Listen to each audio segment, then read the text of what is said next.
말씀 선포하시겠습니다. 할렐루야. 참 좋은 계절입니다. 오늘 현관문을 딱 나서 보면 아주 팔다산이 색깔이, 날이 좀 추워지고 그러니까 더 색깔이 산뜻하게 보입니다. 여러분의 영혼도 아주 산뜻한 가을이 되기를 축원합니다.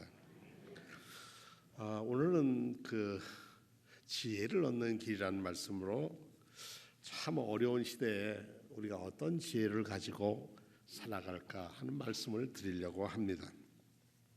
오늘 성경 말씀에 보면 이 잠언이라 하는 글이 있습니다. 이 잠언이라는 책은 우리가 성경의 히브리 성경 말로 따서 솔로몬의 잠언, 미실레 쉘로모 이렇게 쓰는데, 그 옛 사람들의 모았던 금언, 경고 그리고 훈계 이런 것을 다 모아서 썼는데, 그 당시에 가장 그런 지혜가 많았던 왕인 솔로몬의 이름을 따가지고 솔로몬의 잠언 이렇게 붙여왔습니다. 우리가 쓰는 지금 잠언이라고 하는 말은 우리 중국어 성경에서 온 일입니다. 그래서 이 잠언을, 이 잠자라고 하는 것은 침 놓는 것과 같은 침잠자입니다. 한방에는 그런다죠. 1침, 2구, 3약이라 그런답니다. 사람을 진찰할 때 제일 먼저 침을 놓고, 제일이 침이고 두 번째는 뜸이고 세 번째 약을 쓰는 거다, 이렇게 얘기한다는 거죠. 우리 인생 살아가다가 흔들리고 비틀어지고 이게 뭔가 어설플 때 딱 침 하나 꼽으면 바로 딱 돌아오는 그런 모습이죠.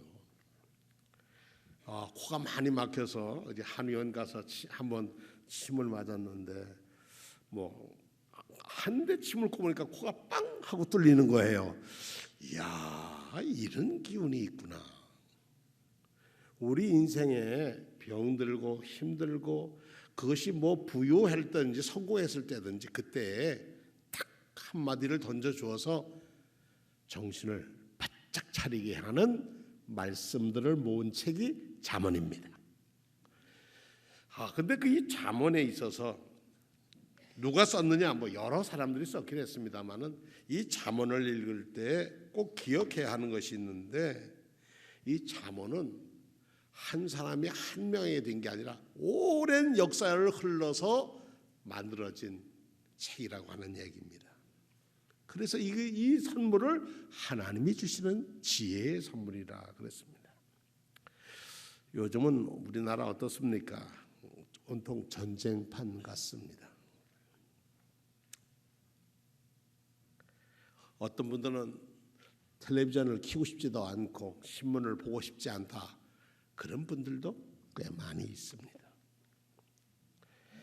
또 영적으로 보면 매일매일 우리는 세상에 우리를 불러서 이것이 성공이라고, 이것이 행복이라고 부르는 세상 세속적인 성공주의의 유혹도 받고, 또 한편은 나를 따르라 그랬는데 자기를 부인하고 제기 십자가를 지고 나를 따르라 그랬는데 그 따르려니 이것도 또 걱정이고, 어쩌면 왔다리 갔다리 하는 양쪽에 다리를 걸고 예배당에 오면 하나님, 그리고 세상에 나가면 우리가 제일 좋아하는 명예 급전 이런 거, 그것이 우리의 주인 노릇을 할 때가 있습니다. 믿음으로 사는 것은 영원하고 절대적인 것만을 생각하는 것만은 아닙니다. 어느 수도원의 책을 읽어보니까 선생님, 아주 도를 깨달은다면 뭘 하셨습니까? 그러니까 제자에게 물었습니다. 너는 매일 무슨 일을 하냐? 아침에 기도하고 물 깃고 청소하고 기도하고 잡니다. 은혜를 받은 다음에도 똑같이 하는 걸세. 우리의 삶에서 지혜는 평범한 삶 속에서 변화되지 않으면 우리는 변화되기란 참 어렵습니다. 그러므로 사람들은 언제나 육신적인 자기의 욕심이라는 것과 하나님의 뜻이라는 것과 전쟁을 할 때가 꽤 많이 있습니다. 이것 하면 한 번만 눈 감으면 내가 뭐 잘 될 텐데 한 번만 이게 한 번만이라고 하는 것이 우리를 딱 코를 겁니다. 제가 아는 어떤 분이 아주 신앙생활 잘하는 분이 직장에 있었는데 직장들이 이렇게 밖에 나가서 놀러 가서 회식을 하는데 뭐를 한 잔 줬다는 거예요. 그러니까 이건 음료수라고 괜찮다고 다 그러니까 뭐 그거 먹고 죽으라는 법은 없으니까 그러고 잡수신가 봐요. 근데 그때는 최고라고 멋쟁이라고 신식이라고 그랬는데 한두 달 지나고 서로의 관계가 안 좋아지니까 누구는 술도 먹더라. 그리고 소문을 내더라는 거예요. 뭐 아주 옛날 얘기 같은 거지만 한 번 신앙을 세워서 끌고 가기는 참 어렵고 무너지는 건 잠깐입니다. 요즘 그렇잖아요. 심처럼 말 한마디 잠언이 그 사람의 영혼을 딱 찔러서 혈이 통하게 하고 기가 통하게 하고 그리고 어떻게 사는 것이 사람답게 사는 것. 더 중요한 것은 우리는 예수 믿는 사람답게 사는 거냐 하는 것을 가르쳐주는 책이 잠언이라는 겁니다. 그래서 잠언은 생활의 지혜를 담고 있습니다. 이 책에 기록된 격언들은 주로 솔로몬에서 나왔습니다. 뭐 솔로몬이 3,000개 이상도 지었다고 하니까 대단했습니다. 저는 요즘 이제 이사야서를 읽고 있습니다. 그런데 전도서를 읽을 때 보니까 잠언이나 전도서나 다른 게 없어요. 똑같이 뭐예요? 새롭습니다.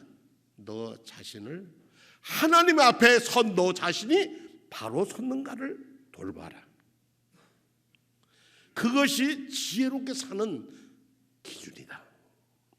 하나님을 두려워할 줄 알고 경외라는 한자어를 씁니다마는 하나님 앞에 서 있고 내가 말하고 행동하는 것이 하나님이 보고 계시다 하고 생각한다면 될 거다. 그런데 그렇게 하기가 쉽지가 않습니다. 제가 수도원 얘기를 자꾸 말씀을 드리는 것은 313년에 콘스탄티누스 황제가 낭떠칠령을 내면서 기독교가 핍박받던 기독교가 자유한 기독교 마음대로 예수 믿고 선교할 수 있는 교회로 바꿨습니다. 그러면서 지하에 숨어있던 사람이 지상으로 올라오면 얼마나 기뻤겠어요. 요즘 미자리 교회들이 지하교회에서 지상교회로 가는 게 꿈이라고 하는데 말입니다. 만세 부르고 예배당도 크게 질 수 있고 막 그랬는데 아차차 영적으로는 점점 타락해져 간 거예요. 세상 보이는 것에 더 큰 관심을 갖게 됐어요. 보이는 권력, 보이는 금전, 보이는 명예, 거기에 교회가 결탁을 했단 말입니다. 이거를 보고 믿음으로 바르게 살겠다고 하는 분들이 도시를 떠나서 사막 또는 험한 곳에 가서 혼자 또는 함께 신앙 공동체를 만들었습니다. 이게 수도원입니다. 그렇게 해서 수도원이 된 겁니다. 그러니까 교회가 새로운 샘물을 부어 넣는 것이 수도원의 일이었습니다. 근데 그 수도원도 또 인간들이 모인 것이며 또 나중에는 중세기 가면 타락합니다. 어쨌든 그 수도원 한 수도원에 한 수도사가 아주 원장님의 사랑을 받아요. 그러니까 옆에 있던 많은 수도자들이 셈을 냈습니다. 뭐 수도자는 사람이 아닌가요? 왜 원장님은 쟤만 저렇게 사랑하나? 이 말들이 원장의 귀에 들어갔습니다. 어느 날 다 모이게 한 다음에 새를 한 마리씩 줬답니다. 자, 가져가라. 이 새를 가져가서 아무도 보지 않는 곳에서 죽여서 가져오너라. 어떻게 해요? 살려오지 말고 죽여서 아무도 보지 않는 데서 해와라.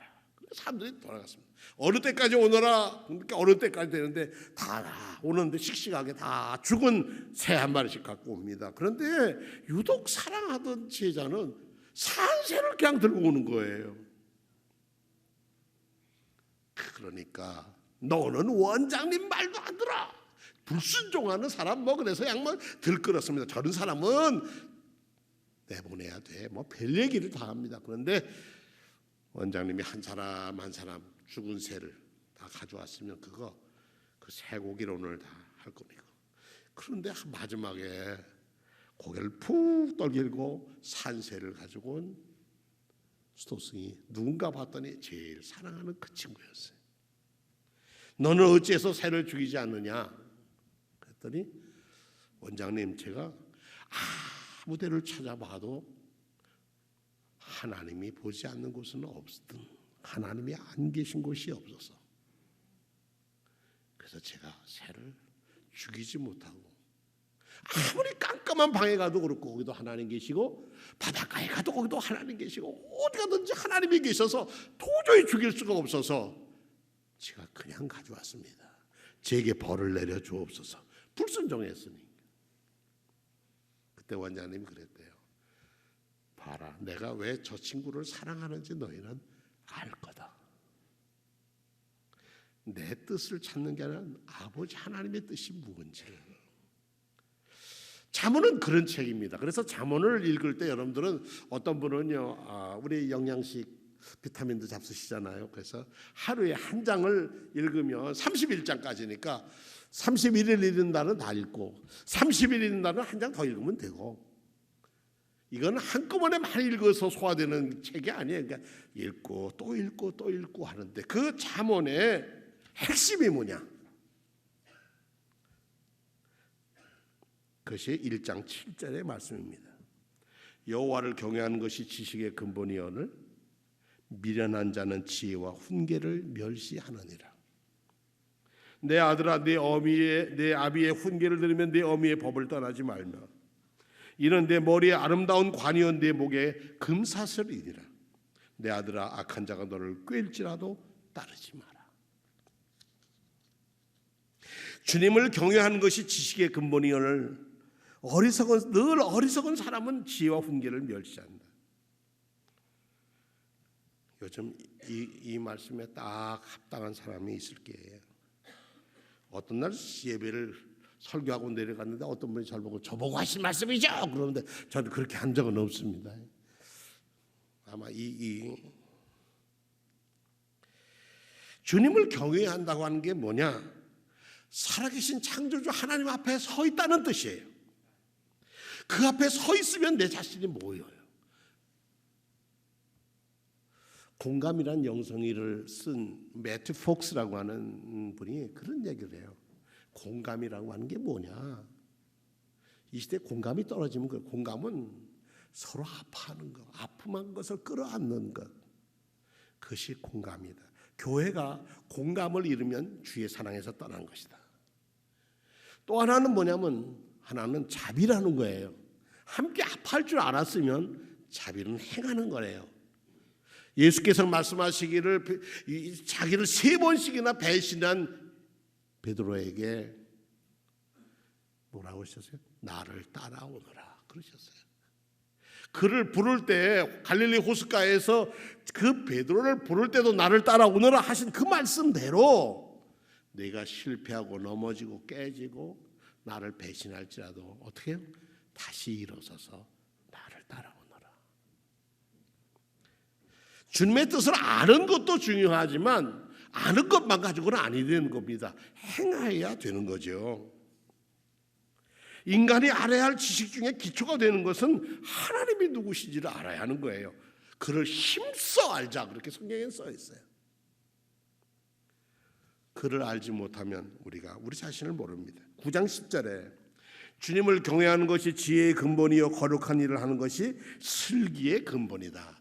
베이직 가장 기본은 하나님을 경외하는 것과 거룩하신 일을 하는 거라는 거예요. 우리가 일을 하는 거예요.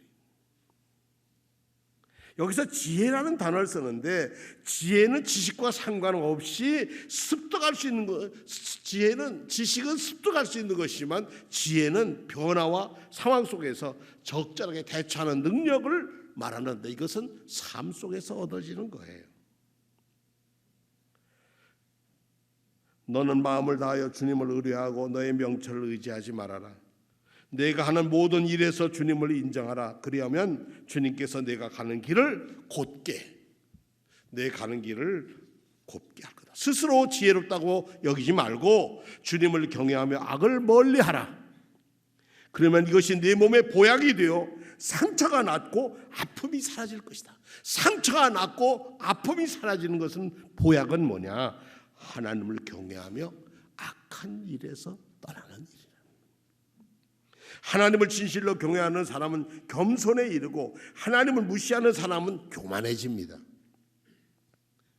겸손한 사람은 지혜로운 사람이고 교만한 사람은 어리석은 사람입니다. 세상의 생각은 자기의 으뜸이 되면 세상의 생각은 행복이라 생각하지만 성경에서 이루어지는 하나님의 뜻은 아파하는 자와 함께하는 것이라. 공감의 사람을 하나님의 사람. 양과 염소를 가를 때 착한 사마리아인이 될 때 어느 쪽에 섰느냐에 따라 달라진다는 얘기입니다. 자신에 대한 바른 평가를 내리기 위해서는 언제나 자신을 제대로 비춰볼 거울이 필요합니다. 지난번 저희가 속장인도자 영성훈련하는데 강사로 온 박현목 목사가 그런 얘기를 하더라고요. 우스갯소리 하느라고 하는 겁니다. 이 거울 중에서 자기를 잘 알아주는 거울이 있었답니다. 그래서 거울한테 물었답니다. 거울아 이 세상에서 누가 제일 이쁘냐? 한마디로 하면 뭐라 그래야 된다고요? 나. 두 마디로 하면 뭐냐? 또 나. 세 마디로 하면 뭐냐? 역시 나. 웃자고 하는 얘기지만 나 외에 다른 것을 보지 못하면 우리는 뭐예요? 거울에 비친 자기 모습을 보고 살다가 벌거벗은 임금님처럼 살다가 임금님 귀는 당나귀 귀라고 하는 말 속에 살다가 어리석은 삶을 끝마치게 되는 겁니다. 현대인의 불행의 원인, 사회적 혼란의 고난의 원인이 뭘까? 잠언에서는 지적한 그대로고 있는데 교만에게는 멸망이 따르고 거만한 자에게는 파멸이 따른다는 것입니다. 겸손의 미덕을 회복하는 것이 개인의 행복과 사회의 안녕을 위해 필요한 일이라고 생각합니다. 그렇다면 겸손이 뭡니까? 겸손은 내가 뭘 많이 못 가지고 있다, 배우지 못했다, 그게 겸손이 아닙니다. 실제 겸손은 어떤 게 겸손이냐? 하나님 앞에 서 있다라는 마음을 가지고 사는 사람을 겸손하다고 합니다. 예나 지금이나 겸손은 매력이 없어 보입니다. 승산도 없어 보입니다. 세상은 겸손한 사람을 인정하고 높여주지 않는 것 같습니다. 오히려 무시하고 짓누르는 것 같습니다. 세상 사람들은 겸손이 미덕인 줄 알았는데 잊혀져 살아서 겸손이라는 걸 잊고 삽니다. 그러나 겸손이라는 말은 땅에서 왔다고 그래요. 후무스라고 하는 말에서 인간도 왔지만은 후밀리티, 인간의 겸손은 땅에서 겸손해야 돼. 밟아도 아무 말 하지 않아요. 그러나 그 땅은 뭐래요? 생명을 일깨웁니다. 교만한 사람에게는 수치가 따르지만 겸손한 사람에게는 지혜가 따른다. 사람이 오만하면 낮아질 것이고 마음이 겸손하면 영예를 얻을 것이다. 이런 귀한 말씀들로 잠언은 우리에게 우리 자신을 돌아보라고 합니다. 11월 첫 주일 우리는 예수님의 돌아가시기 전에 제자들에게 이건 꼭 기억하고 모일 때마다 너희가 행하라고 하시던 성찬, 거룩한 식탁으로 초대받습니다. 그 식탁에서 주님은 당신의 몸을 주시고 당신의 피를 주셨습니다. 당신의 삶 모든 걸 주셨습니다. 그래서 그것을 받아 먹은 사람은 주님이 사신 것처럼 살아야 하는 것입니다. 그것이 하나님을 사랑하고 이웃을 사랑하는 것이다 하셨습니다. 지혜를 얻는 길, 잠언의 한마디. 오늘 침 하나가 내게 어디에 놓여있지? 꼭 필요한데 내 말 속에, 내 생각 속에, 내 행동 속에, 내가 들음 속에 그래 경계할 수 있다면 우리의 삶은 축복의 삶, 하나님이 주신 은혜의 삶으로 이끌 것입니다. 마지막으로 오늘 어떤 글을 읽다가 제가 성경을 이렇게 이해하는 친구들이 있구나 하고 해서 참 은혜를 받았습니다. 1세기 일에 바울 사도가 빌립보에 복음을 전하가서 루디아도 만났고 열심히 복음을 전했습니다. 그런데 어느 날 장터에 나갔더니 귀신 들려서 점치는 여자 하나가 큰 소리로 이 사람은 높으신 분들의 보낸 종들인데 여러분들에게 구원의 길을 가르치고 있다고 떠드는 거예요. 한 번 하면 그냥 지나가려는데 갈 때마다 이 사람들은 높으신 분의 자리. 그게 뭔가 복음을 오히려 전하는 것을 가로막으니까 바울과 신라가 좀 마음이 상해서 그래서 그 여자의 속에 들어있는 귀신을 내쫓았습니다. 그런데 이 여자가 점을 치고 살았는데 귀신이 떠나가니까 점을 못 치게 됐어요. 그런데 이 일로 일이 터졌습니다. 돈을 벌어먹던 주인과 동네 사람들이 합쳐서 이게 어서 굴러온 것들이 이렇게 우리를 고생시켜? 그리고 곳에서 시큰 두드러패서 지하 감옥에 가두었습니다. 그날 밤에 기도 중 환난 속에서 찬송과 기도 중에 하나님은 그들을 다 풀어주셔서 나와서 그 동네를 떠나게 하셨습니다. 그런데 이런 고통을 겪은 빌립보 교회를 향하여 바울 사도가 편지를 쓰면서 유독 편지를 쓰면 겸손이라는 얘기를 빌립보에서는 겸손이라는 말을 계속 쓰는 거예요. 왜 그럴까? 귀신 들린 여정을 통해 돈을 벌어들이는 사회를 보지 않고 그 귀신만 내쫓으면 된다는 자기의 오만함을 회개한 것이란 겁니다. 그래서 빌립보 교회를 보고 주 안에서 항상 기뻐하고 예수님은 하나님과 동체였는데도 자기를 비워서 육신의 몸으로 이 땅에 오셨다고도 가르쳐주고 귀신만이 문제가 아니라 귀신을 통해서 돈 버는 사회, 그 사회가 변하지 않고서는 복음은 환난과 핍박을 받게 되는 것입니다. 오늘 거룩한 주일을 지키는 성도 여러분, 오늘 예배 끝나고 나갈 때 저 팔다산 다시 한번 보십시오. 얼마나 아름다운가. 그보다 여러분들이 더 아름답습니다. 성도님들이 더 아름답습니다. 그 아름다움이 모든 사람에게 복음으로 전해지기를 축원합니다. 다 같이 신앙 고백하겠습니다.